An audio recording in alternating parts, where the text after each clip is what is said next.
ಮಹಾಭಾರತ ಪುಸ್ತಕವನ್ನ ಓದ್ತಾ ಇರುವಾಗ ನನಗೆ ಯುಯುತ್ಸು ಅನ್ನುವಂತಹ ಒಂದು ಚಿಕ್ಕ ಪಾತ್ರ ಕಾಣಿಸ್ಕೊಳ್ಳುತ್ತೆ. ಇಲ್ಲಿ ಪಾತ್ರ ಚಿಕ್ಕದಿರಬಹುದು, ಆದ್ರೆ ಅವನು ಧರ್ಮದತ್ತ ಇಟ್ಟಂತಹ ಹೆಜ್ಜೆ ಏನಿತ್ತು ಅದು ಬಹಳ ದೊಡ್ಡದಾಗಿತ್ತು.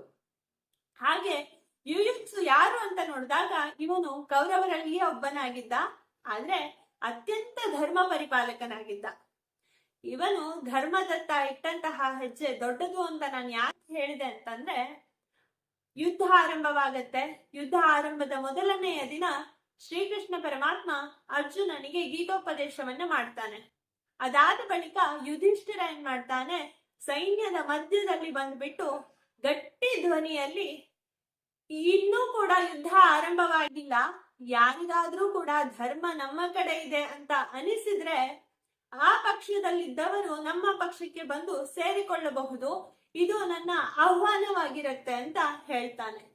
ಆಗ ಯುಯುತ್ಸು ಏನ್ ಮಾಡ್ತಾನೆ, ಒಂದು ದೊಡ್ಡ ಸೈನ್ಯದ ತುಕಡಿಯೊಂದಿಗೆ ಕೌರವರ ಪಕ್ಷದಿಂದ ಪಾಂಡವರ ಪಕ್ಷಕ್ಕೆ ಬಂದು ಸೇರ್ಕೊಳ್ತಾನೆ.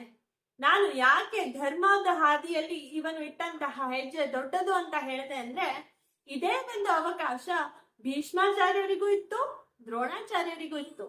ಆದ್ರೆ ಅವರಿಬ್ಬರು ಕೂಡ ಬರ್ಲಿಲ್ಲ. ಯುಯುತ್ಸು ಪಾಂಡವರ ಪಕ್ಷಕ್ಕೆ ಬಂದ. ಅದಕ್ಕೋಸ್ಕರನೇ ಧರ್ಮದ ಹಾದಿಯಲ್ಲಿ ಭೀಷ್ಮಾಚಾರ್ಯರು ಹಾಗೂ ದ್ರೋಣಾಚಾರ್ಯರಿಗಿಂತಲೂ ಒಂದು ಸ್ತರ ಮೇಲ್ಪಂಕ್ತಿಯಲ್ಲಿ ಯುಯುತ್ಸು ಕಾಣಿಸ್ಕೊಳ್ತಾನೆ.